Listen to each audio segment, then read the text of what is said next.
어떻게 한다고요? 우리의 심령을 쪼갠다라고 이야기를 합니다. 왜 우리 영혼을 쪼갤까요? 말씀이 여러분 실제 말씀의 전체 말씀의 역할이 뭘까요? 여러분 전체 성경을 볼 때 마무리하신 일이 뭐죠? 창세기에 보시면은 태초에 하나님께서 말씀으로 우주를 창조하십니다. 그 창세기에 보면은 이 하느님 말씀은 우주를 창조하신 역할을 감당합니다. 만물을 만드셨어요. 요한복음에는요, 이 예수님의 말씀이 이 땅에 내려오셨습니다. 그래서 그의 구속으로 말미암아 우리를 또 새로운 영혼들로 또 창조해 주셨어요. 그 실은 창세기와 요한복음의 내용을 보면은 이 말씀의 역할은 우리를 새롭게 창조하는 것입니다. 새롭게 만들어가는 거예요. 근데 이 말씀은 모든 자에게 해당되는 것은 아닙니다. 이 말씀은 실제 믿는 자에게만 해당되는 말씀이에요. 하나님을 믿지 못하는 우리가 실은 영적으로 죽은 자들에게는 이 말씀의 내용이 들어오지가 않습니다. 여러분이 마태복음에 예수님께서 우리가 그런 말씀을 하셨는데요, 제가 천국의 비밀을 아는 것이 너에게는 허락되었으나 그들에게는 아니 되었나니 그들은 보아도 보지 못하며 들어도 듣지 못하며 깨닫지 못함이니라. 그러니까 실은 이 말씀은 믿는 자들에게만 들리게 돼 있어요. 그 하나님 말씀은 하나님을 모르는 자들에게 이 말씀을 무슨 의미인지를 알지 못합니다. 내가 1시간 동안 설교를 듣는다 할지라도 성경을 읽는다 할지라도 이 말씀의 의도가 무엇인지를 내가 깨닫지를 못해요. 발견하지는 못합니다. 그런 점에서 실제 말씀을 들을 수 있는 그 귀를 가진 자들은 실제로 복된 자들입니다.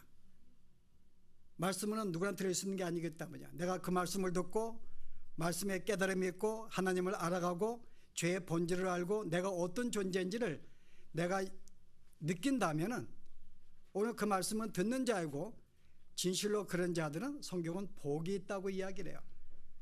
그런 점에서 말씀을 아무리 우리가 들어도 말씀을 읽어도 이 말의 의미가 무엇인지를 우리가 깨닫지 못한다면은 실제 이들은 그리스도의 밖에 있는 자들입니다. 근데 오늘 하나님을 믿는 자들에게는 이 말씀이 역사한다고 이야기해요. 우리를 새롭게 창조한다고 이야기를 합니다. 새롭게 만들어가는 거예요.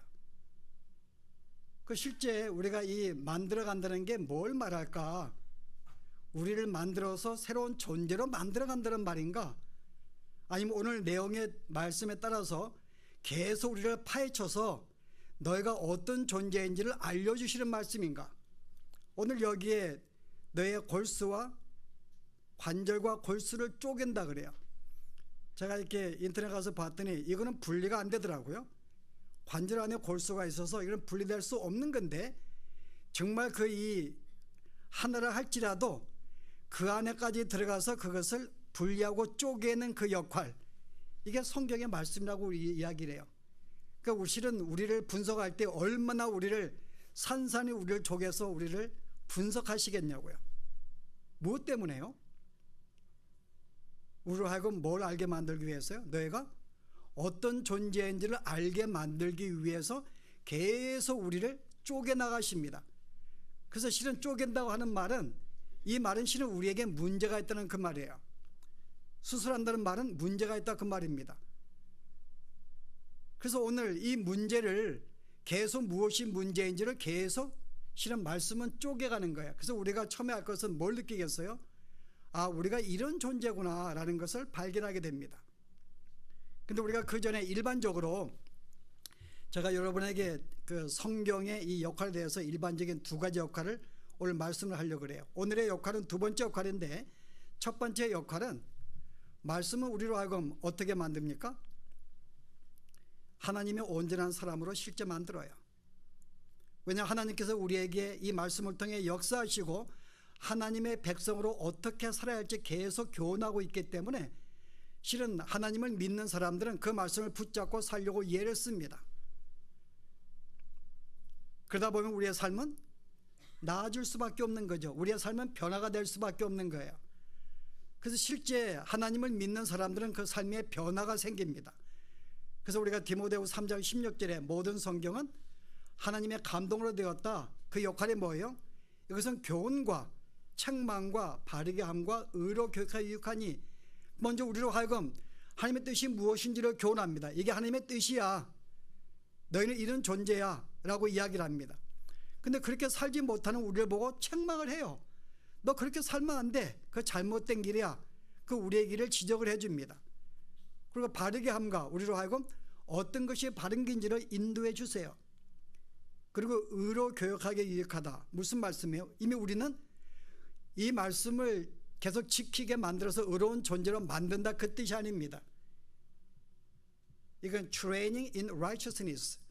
이미 의롭게 우리가 되었어요. 의롭게 된 상태를 계속 의로운 자로의 삶을 살도록 계속 도전한다, 그 말입니다. 너는 주의 백성이니까는 백성답게 이렇게 살아야 되라고 계속 도전한다는 말이죠. 그래서 이런 말씀이 우리에게 역사하기 때문에 우리는 이 말씀을 대할 때 어때요? 우리의 삶에 변화가 생길 수밖에 없는 거예요. 그 예수를 믿어도 변화가 되지 않으면 우리가 믿는 자라고 볼 수가 없습니다. 그런데 실제 변한 게 뭘까? 변하는 게 실제 구체적으로 어떤 율법 하나하나를 지키는 걸 말하는가? 여러분, 전체 우리가 말씀을 우리가 한마디로 뭐라 욕할 수 있어요? 물론 사랑을 이야기를 해요. 조금 더 깊이 들어가면은 저는 이 말씀은 하나님의 속성을 우리에게 그대로 반영한 책이라고 보고 있어요. 하나님의 속성, 하나님이 어떤 분이신지를 우리에게 보여주는 내용입니다. 이 내용 보면은 하나님의 성품이 드러나게 되어 있고, 우리는 새로운 피조물로서 하나님의 성품을 받은 자들이기 때문에 우리는 하나님의 성품을 나타내고 살아야 돼요. 자, 그게 뭘까요, 여러분? 여러분, 그게 제가 볼 때 성령의 9가지 열매를 소개할 때 그는 거기에 하나님의 성품이 거의 드러났다고 거기 생각해요. 자, 9가지 열매가 뭐죠? 사랑과 희락과 화평과 오래 참음과 자비와 양성과 충성과 온유와 절제니, 무슨 말인가 하면은 성경 하나하나가 뭐 도덕질하지 말라, 뭐 하지 말라, 이 계명을 지키기 그 전에 근본적인 것이 뭔가 하면은 하나님의 속성을 가지고 그런 속성을 받은 자로서 그런 삶을 살아가는 거예요. 그래서 우리가 하나님은 사랑이시기 때문에 우리는 남을 사랑할 수밖에 없는 거예요. 내가 참아주고 인내하고 내가 섬기고 내가 그를 위해서 내가 대신 내가 어려움을 당하는, 희생하고 헌신하는 이런 사랑을 내가 나타나게 되어 있습니다. 이런 마음이 있는가? 이런 마음을 갖도록 만들어줘요. 내 마음이 온유한가? 어떤 상황에 있어도 내 마음속에 온유함을 가지고 분노하지 아니하고 계속 온유한 마음으로 내가 대하고 있는가? 충성이라고 이야기합니다. 정말 하나님 앞에 말씀을 붙잡고 그의 뜻에 붙잡고 살려고 노력하는 그런 충성된 마음이 있느냐? 여호와의 말씀을 붙잡고 내 뜻이 아니라 그의 뜻에 따라 순종하려는 그 애쓰는 마음이 있느냐? 그 다음 뭐가 있는가요? 오래 참는 것. 어떤 상황은 내 마음속에 참고 기다려주고 용납하는 마음이 있어요. 실제 이 말씀이라는 것이 어느 구체적인 하나의 행목을 우리가 지키기 그 전에 근본적으로 이 9가지 열매는 하나님의 속성이 반영된 말씀이에요. 그래서 우리로 하여금 그러한 삶을 살아가게 만듭니다. 어떤 상황에서도 온유하게 만들고 오래 참게 하고 서로 사랑하게 하고 어떤 상황에도 마음의 화평을 누리게 만드는 이런 마음을 내가 가지고 있느냐? 가지고 있고 그렇게 살려고 예를 쓴다면 성령이 우리에게 역사하고 우리에게 말씀하고 있는 것입니다. 이런 사람들은 그리스도 안에 있는 자들이에요. 내 마음속에 믿는 자들은 정말 이 말씀을 붙잡고 살려고 예를 쓰는 그 마음이 계속 우리에게 있기 때문에 실제 우리로 하여금 남이 알지 못하는 삶의 변화가 생긴다, 그 말입니다. 근데 여기에 우리가 하나의 넌센스가 하나요. 우리가 조금 오해할 수 있는 게 있는데, 그러면은 우리가 계속 말씀을 우리가 보고 믿는 생활을 길게 하면은 그럼 우리는 결국은 다른 사람에 비해서 훨씬 나은 삶을 살 수 있게 되지 않겠는가? 나아지니까요. 그래서 우리는 그렇게 못 사는 삶에 대해서 우리는 그걸 정죄할 수밖에 없어요. 어떻게 이렇게 못 살까? 예수를 믿는 사람이고 분명히 변화가 돼야 되는데, 근데 우리는 이 생각에서 벗어나야 돼요. 어떤 사람은 예수를 믿어도 죽을 때까지 예를 써도 변화가 잘 안 되는 사람이 있어요. 제가 이거는 가끔 제가 예를 드는 건데 여러분이 기억날지 모르겠는데 제가 거짓말하는 거 이야기했죠. 그죠? 거짓말하는 사람이 하루에 7번 거짓말하는 사람이 있고 한 사람은 몇 번이라고요? 한 사람은 50번 하는 사람이 있다. 기억나죠? 자, 우리가 볼 때는 두 사람이 있어요. 한 사람은 50번 하고 한 사람이 7번 해. 우리가 볼 때는 7번이 훨씬 더 말씀에 순종하는 사람 같아요. 그런데 실제 이 사람들의 우리가 삶을 우리가 그 사람들이 둘 다 예수를 믿기 전에 지금 예수 믿은 지 한 10년이 되었는데 10년 전에 예수 믿기 전에 두 사람을 보았더니 거짓말을 7번 하는 사람은 몇 번 한 사람이었어요? 10번 한 사람이에요. 그 10번 한 거짓말 한 사람이 예수를 믿고 10년이 되었는데 한 7번 정도를 하게 된 거예요. 근데 50번 하는 사람은 10년 전에 하루에 100번씩 하는 사람이었어요. 근데 이 사람이 예수 믿고 10년 지났는데 50번으로 변한 거예요. 자, 누가 훨씬 우리가 하느님 앞에 아름다운 사람일까요? 말씀 붙잡고 사는 사람일까요? 외형으로 볼 때는 7번이 훨씬 도덕적으로 아름답게 사는 사람 같아요. 근데 하나님 볼 때에는 오히려 50번 하는 사람이 100번 하던 거짓말을 50번 여러분 반을 줄였는데 50번을 줄인 거예요. 여러분 이 사람은 3번밖에 못 줄였어요. 30% 줄인 것입니다. 여러분 하나님이 누굴 인정한다고요? 훨씬 이 사람이 훨씬 더 수많은 노력과 변화된 삶을 산 자죠. 7번에 비해서는. 무슨 말인가 하면은 내가 거짓말을 10번 하는 사람은 예수를 믿어도 죽을 때까지 그 사람은 아무리 많이 줄을 해도 한 30번 40번 할 수밖에 없어요. 옛날에 한국의 하늘산 기도원 그 원장 되시는 이청섭 목사님인가요? 이분이 깡패였어요. 아주 주먹이 센 깡패 출신인데 그분이 결국 목사가 되었네요. 목사가 되고 수십 년이 지나도 여전히 성도 집회할 때는 욕하고 그래요. 아주 뭐 이렇게 우리가 입에 담을 수 없는 심한 욕들을 합니다. 안 바뀌는 거예요. 그 사람이 삶이. 그 어떤 그런 우리가 죄성이 어디 가는가요? 그럼 이 사람은 아무리 예를 써도 실제는 다른 사람에 비해서는 훨씬 못 미칠 수가 있어요. 그런데 하나님 볼 때는 그 사람은 훨씬 더 많은 수많은 변화된 삶을 살아가고 있어요. 자, 우리가 이런 점에 볼 때는 우리가 예형적으로 이 사람이 얼마나 변화가 되었는가 우리는 알지 못해요. 내가 50번 거짓말 한다고 내가 잘못된 게 아닙니다. 오히려 7번 하는 사람보다 훨씬 내가 주 앞에 더 크리스찬다운 삶을 살아가는 거예요. 여러분 그걸 누가 알겠냐고요? 그걸 누가 어떻게 판단하겠냐고요? 그래서 실제 우리는 예수를 믿은 다음에 우리의 삶이 완전히 그렇게 거의 기본적으로 거의 동일하게 이렇게 변화가 될 것이다 라고 생각하시면 안 됩니다. 사람마다 틀린 거예요. 어떤 사람은 어떤 성도는 아무리 예를 써도 주일날 꼭 빼먹어요. 한두 번씩은. 그거 어떻게 하겠냐고요?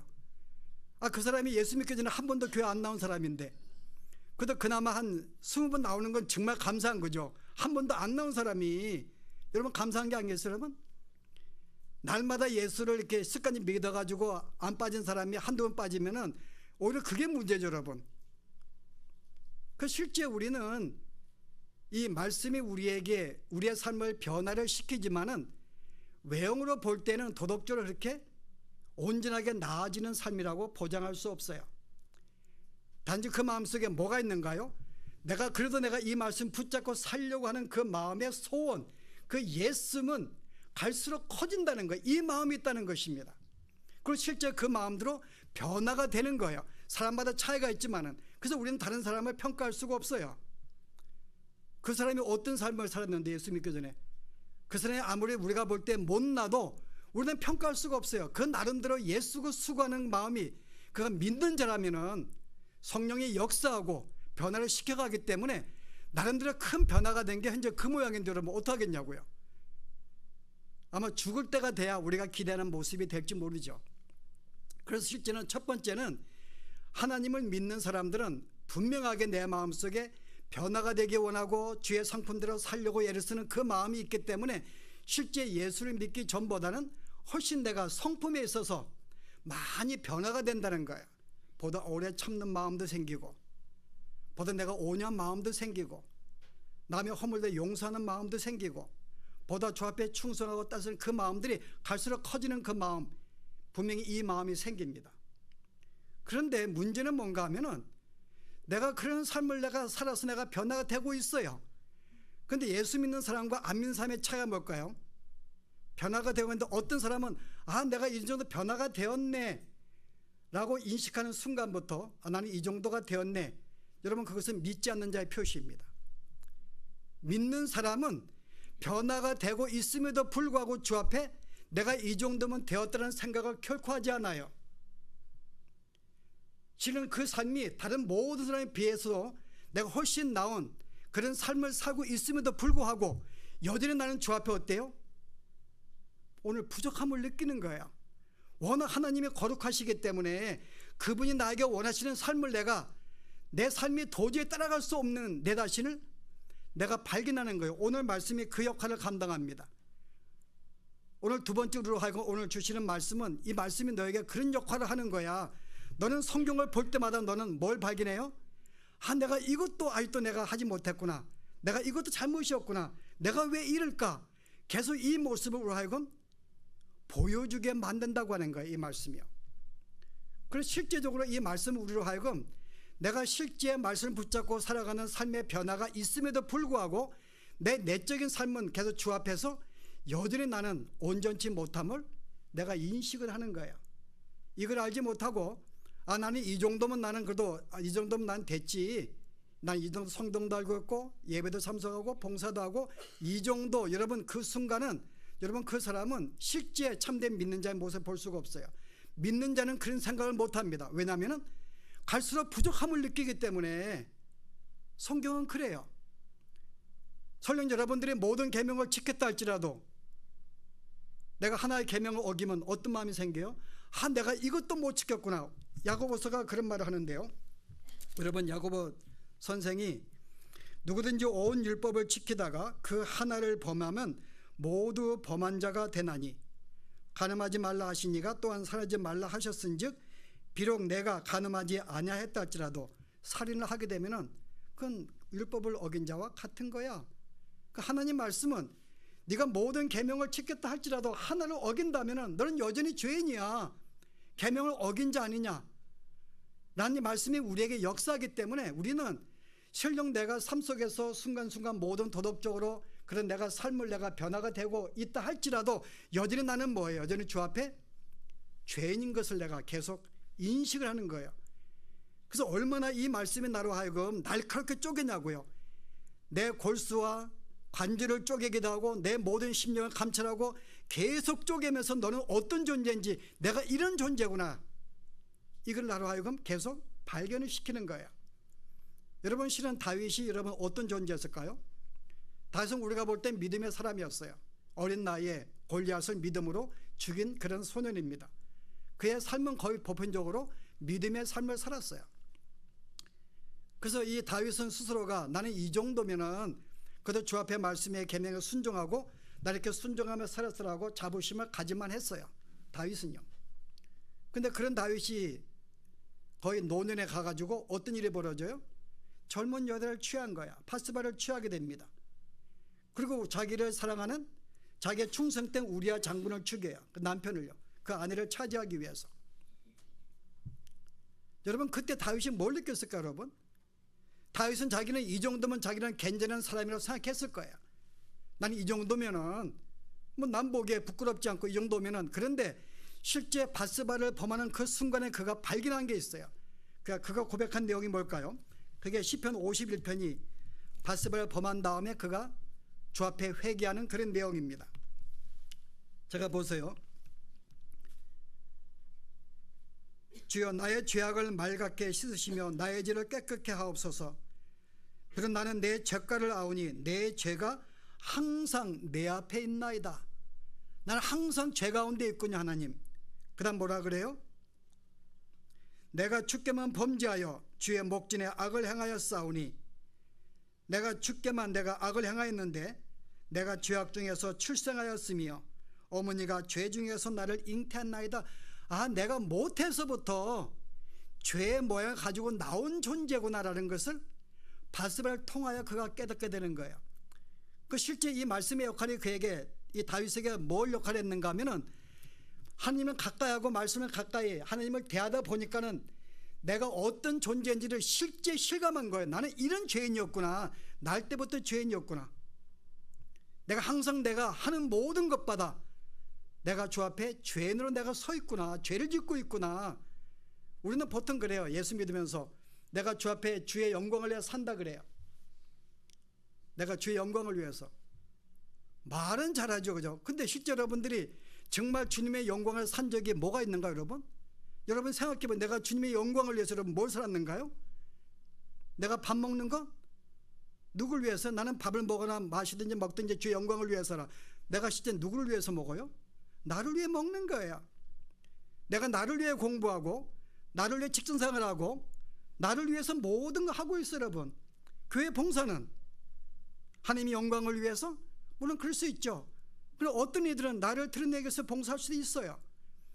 여러분 실제 우리는 하나님의 영광을 위해 산다 하지만은 실제 우리의 삶을 보면은 그 모든 것은 나를 위한 거예요, 여러분. 엄밀하게 보면은 나를 위해 살고 있지, 내 마음속에 내가 주님의 영광을 위해서, 내가 정말 그분의 내가 드러내기 위해 사랑을 나타내기 위해서 내가 오늘 참아야지, 뭐 그러고 이걸 내가 절제해야지, 내가 속이면 안 되지, 그렇게 생각으로 사는 사람이 얼마가 되냐고요.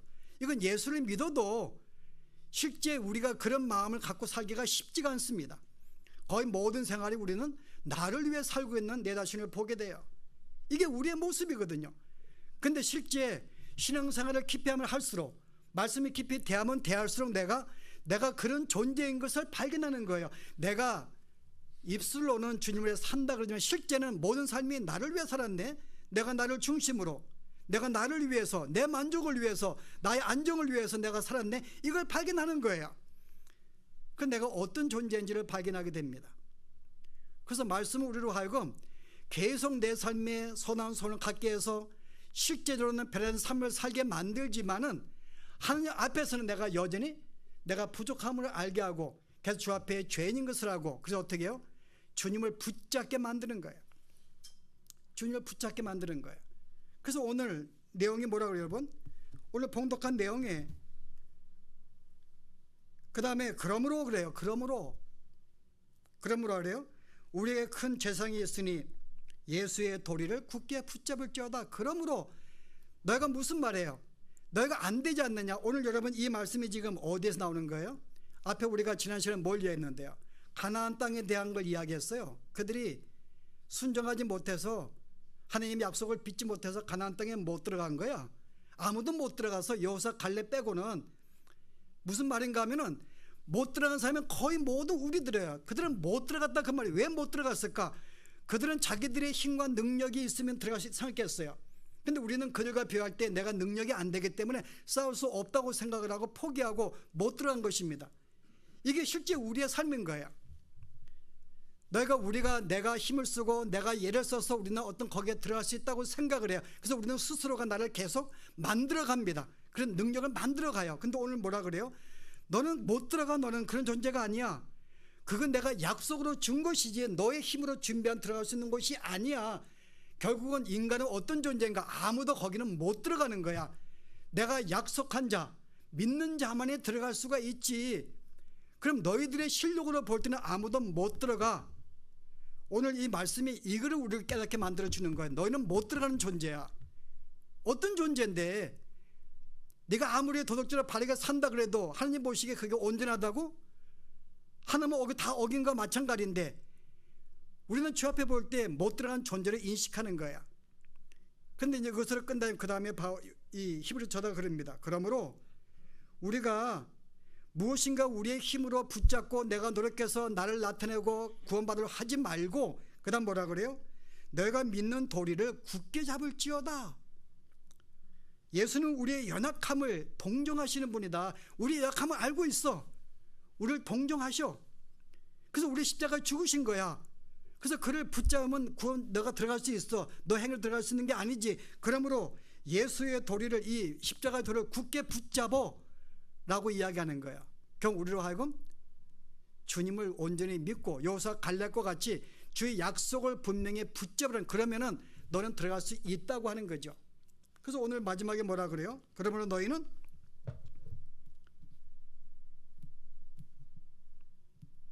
은혜의 보좌 앞에 담대히 나아갈지어다. 자, 은혜의 보좌가 뭐죠, 여러분? 은혜의 보좌는 성막 안에 있는 법궤의 뚜껑을 말합니다. 지금 여기서 너희는 하늘의 국률하심을 얻기 위하여 은혜의 보좌 앞에 담대히 나가라 그래요.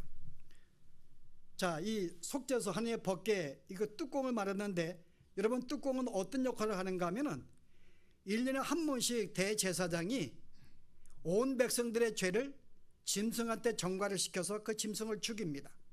그래서 그 짐승을 죽여서 피를 받아가지고 1년에 한 번 대제사장이 이제 지성소에 들어가서 법궤 앞에 서요. 그리고 그 피를 거기에 뿌립니다. 뚜껑에. 이게 바로 이게 은혜 보좌인데 거기에 이것을 뿌려요. 자, 뿌려서 하나님께서 그 피를 받으시면은 하나님이 모든 자의 죄를 용서했다고 하나님이 인정해 주세요. 피를 받으심으로. 만약에 피를 받지 않으면요 대제사장이 죽임을 당합니다. 그래서 그 짐승을 드릴 때 온전한 짐승을 준비해서 그걸 바치게 돼 있어요. 이건 뭔가 하면은 실제 우리가 스스로가 어떤 내가 선한 삶을 살아서 주 앞에 나아가 구원받는 게 아니라 누구로 말미암아? 그리스도의 피로 말미암아 우리는 항상 주 앞에 담대히 나아가라. 너희들은 알지 못하지만은 내가 주님의 피를 붙잡으면은 너는 담대히 나아갈 수가 있어. 나아가라 그 말이에요. 여기 나가라는 말은 너희는 그런 존재가 안 된다는 걸 전제하고 있습니다. 너희는 그런 존재가 안 된다는 거죠. 그래서 오늘 여러분이 이 말씀을 여러분들이 이 대할 때 여러분들이 이거를 분명히 하셔야 돼요. 우리는 어느 순간부터 내가 이 정도 항상 나는 이 정도만 되었다고 생각해요. 남보다 낫다고 하는 생각 자체는 여러분 이것은 믿는 자의 도리가 아닙니다. 이것을 여러분이 율법주의라 그래요.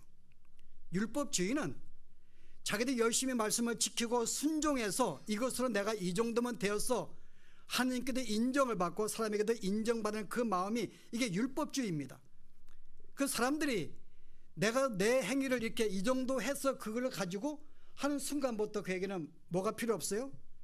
예수님이 필요 없는 거죠.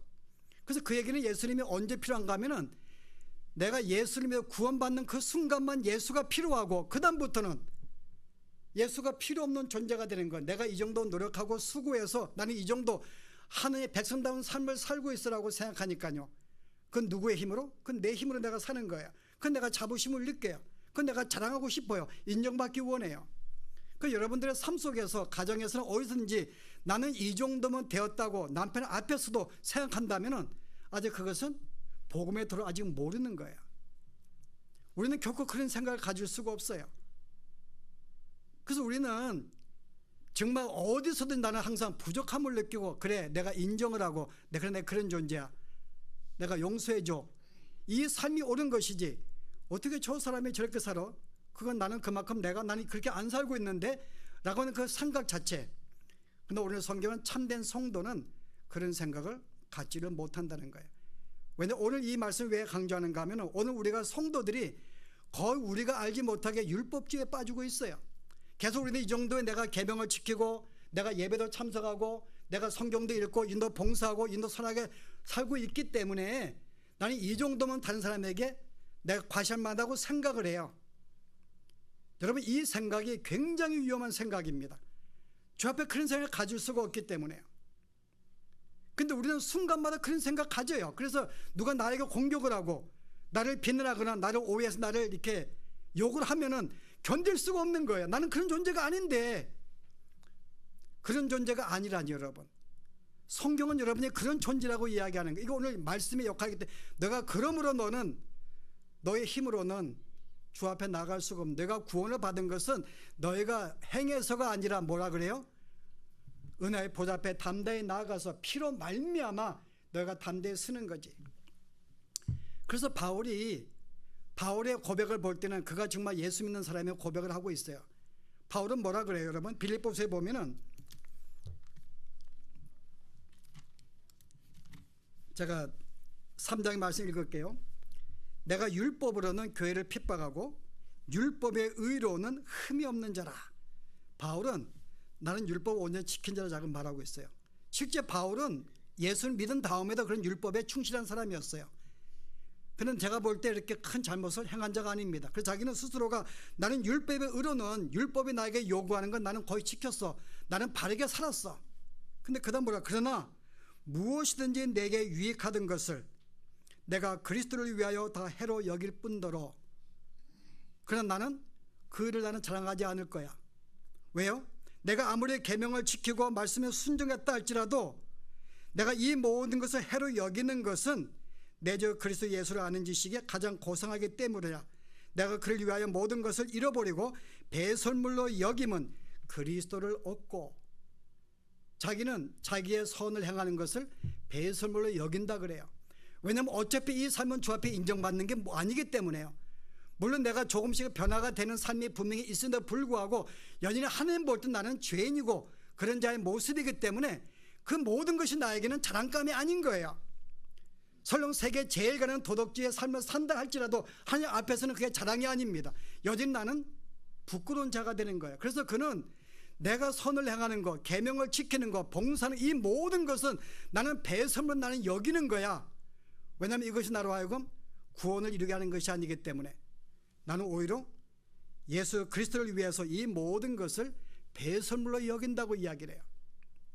그리스도를 위해서, 왜냐하면 그리스도만이 나에게 구원을 주었고 생명을 주고 나를 진짜 새 생명의 삶을 살게 만들고 있기 때문에 나는 예수만을 내가 증거할 거야. 그러면 나는 어떤 건 나는 자랑하지 않고 배설물로 여길 거야. 여러분, 이건 대단한 고백입니다. 우리는 그렇게 생각 안 해요.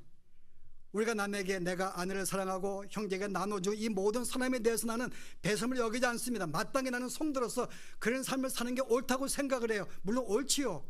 그러나 스스로는 그런 생각을 하면 안 된다 그 말입니다. 그것도 여전히 주 앞에서는 온전한 게 아니기 때문에 나는 그것도 하나님 앞에서는 배설물로 여기는 거예요. 나는 결코 자랑하지 않겠다 그 말입니다. 이게 바울의 고백이에요. 그래서 바울은 갈라디아서에 한번 그가 종합적으로 그 얘기를 하는데요. 갈라디아서 보시면은, 그러나 내게는, 여기 보면 할례를 받은 그들에게도 스스로 율법을 지키지 아니하고 너에게 할례를 받게 하려는 것은 그들의 너의 육체로 자랑하게 함이라. 오늘 앞에서 여전히 자기가 이렇게 나는 히브리인이고 바리새인 중에 바리새인이고 율법을 지켰고 이 말을 자기가 강조해요. 근데 그 다음에요. 그러나 내게는 오직 우리 주 예수 그리스도의 십자가 외에 결코 자랑할 것이 없나니. 나는 이 모든 걸 자랑하지 않아. 나를 자랑하지 않아. 나의 선을 자랑하지 않아. 나를 높이지 않아. 누구만요? 예수 그 십자가만을 자랑한다 그래요. 그래서 성도는 가는 곳마다 예수님을 소개하고 예수님을 자랑하고 예수님을 드러내지 결코 나를 내세우지 않아요. 사람의 특성은 사람 만나면 항상 나를 드러내기 원해요. 내가 어떤 존재인지. 그러나 진짜 참된 성도는 자기를 드러내지 못합니다. 내가 어떤 존재인지 알기 때문에. 오히려 나를 사랑하시고 나를 구원하신 예수님을 증거하게 되어 있죠. 그래서 나의 모든 삶의 가운데서 예수님을 드러낸다든지 예수님을 증거하는 삶이야말로 진실로 예수를 믿는 자의 모습이 되는 거죠. 이게 성도의 모습인 거예요. 그래서 우리가 이거를 분명히 우리가 이 믿음, 이게 믿음의 여러분 도리입니다. 이게 믿음의 도리인 거예요. 그래서 우리가 새롭게 영원히 창조가 된 것은 하나님의 은혜로 우리가 새롭게 구원받은 창조가 된 거예요. 그러한 존재가 된다고 하는 말은 여전히 예수 믿게 된 율법주의와 같이 그것을 붙잡고 살리는 그런 삶이 아니라 내가 온전히 십자가를 붙잡고 그의 은혜를 내가 계속 의지하고 내가 그의 말씀을 믿고 그에게 순종하며 은혜를 강구하며 사는 바로 그 삶이 진정한 새로운 피조물의 삶인 것이고 그게 믿음의 삶인 거예요. 그래서 우리가 이 믿음 생활 그러면 우리가 알지 못하게 계명을 잘, 내가 율법을 잘 지켜서 선하게 보다 살아서 이렇게 모습을 내가 보여가는 것, 이게 믿음으로 생각을 해요. 여러분, 그게 믿음 생활이 아닙니다. 여러분, 믿음이 뭐예요? 믿음은 나를 신뢰하지 않는 게 믿음이에요. 믿음은 나는 그렇지만은 내가 주님을 믿습니다. 주님을 신뢰합니다. 모든 걸 맡깁니다. 여러분, 이게 믿음 생활인 거야. 믿음이라는 것은 나를 인정하지 않는 게 믿음입니다. 근데 우리는 어느 순간부터 예수를 믿으면서 내가 나를 인정하고 나를 내세우고 살아가니까요. 그 어느 순간 나는 남에게 정죄도 합니다. 어떻게 이렇게 살지 못하라고 이야기합니다. 여전히 그는 믿음의 삶이 아닌 바리새인과 같이 율법에 의해 사는 삶이에요. 그래서 오늘 이 말씀이 갑자기 탁 등장한 이유가 온 이스라엘 백성들 모두들이 다 못 들어간 거야. 바로 이 말씀이 우리를 그거 가르치고 있어. 그러므로 뭐라 그래요? 여호수아 갈렙과 같이 네가 할 수 있는 하나님의 말씀을 붙잡고 그 믿음으로 가지고 그 땅에 들어갈 수가 있어. 그럼 너는 모든 죄는 바른 사람으로서 네가 담대히 나아가. 그래서 우리는 주 앞에 항상 어때요? 두 가지 마음이 있는 거예요. 하나는 여전히 주 앞에 부족함을 느끼면서도, 또 하나는요, 내가 아니라 그리스도가 나를 위해 모든 온전한 삶을 사셨고 나를 위해 모든 죄를 속죄했기 때문에 그분 내가 밑에서 그분을 통하여 담대하게 주 앞에 설 수가 있는 거예요. 나는 그런 존재지만은 주님이 나를 완벽한 자로 만들어 주어서 아무 흠이 없는데 만들어 주신 거예요. 누구 때문에? 예수님이 만들어 준 거예요. 그것 때문에 우리는 주 앞에 담대하게 설 수가 있어요. 또한 그러면서도 우리는 삶에서 여전히 부족함을 느끼고, 이 말씀이 우리는 계속 우리는 균형 있게 조화를 이루며 살아가는 게 우리의 삶입니다. 자, 이제 말씀을 정리하죠. 오늘 제가 여러분에게 주는 말씀, 우리가 말씀이 있는데 왜 나에게 성경을 주었을까? 이 말씀을 지키라고 준 것인가? 물론 지키라고 준 거지만은 근본에는 지키지 못하는 것도 발견하라고 준 것. 그래서 여러분들이 성경을 읽을 때마다 내가 이 말씀을 붙잡고 이렇게 살아야지라고 도전을 하고 사시면서도 불구하고 또 이렇게 살지 못하는 삶 보고 다시금 나를 사랑하시고 나에게 은혜를 베풀어서 구원하신 그 하나님에 감사하시고 여전히 주 앞에 의지하시고 주의 도우심이 아니라면은 내가 전에 주의 성품을 내가 나타낼 수 없는 존재인 줄 알고 주의 궁지를 구하고 은혜를 구하고 주님을 붙잡고 우리가 살아가는 이 삶이 참된 성도의 삶이 아닐까. 우리 함께 나눠봅니다. 기도하십시다. 은혜로우신 하나님, 오늘 우리에게 말씀을 주셨는데 이 말씀이 우리에게 우리 새로운 영혼으로 창조하기 위하여 말씀을 주신 것 저희들이 오늘도 기억하며 우리가 이제 이 말씀을 붙잡고 살아가기를 원합니다. 우리가 주님을 믿음으로 말미암아 새로운 피조물이 되었는데 하나님의 새로운 피조물로서 하나님의 성품을 드러내며 살 수 있도록 저희들을 역사하시고 인도하여 주시옵소서. 마땅히 우리의 삶이 변화되게 하시고 마땅히 모든 자들에게 당당하게 하나님의 사람으로 저희들의 참으로 선함을 나타내며 살 수 있는 저희들의 삶이 되도록 축복하시기를 원합니다. 그럼에도 불구하고 여전히 우리가 주의 말씀 앞에서 우리의 부족함을 느끼며 우리의 무기력을 느끼며 주의 은혜가 아니고서는 우리가 주 앞에 나아갈 수 없던 존재인 것을 늘 우리가 경험하게 만들어 주셔서 오늘도 주님을 붙잡고 주의 은혜를 붙잡고 나를 내세우지 아니하고 주님을 내세우며 주님을 자랑하며 살아갈 수 있는 저희들의 참된 믿음의 삶이 될 수 있도록 하나님이여 인도하시고 축복하여 주시옵소서. 예수 이름으로 기도합나이다. 아멘. 295장 1절과 3절 하십시다.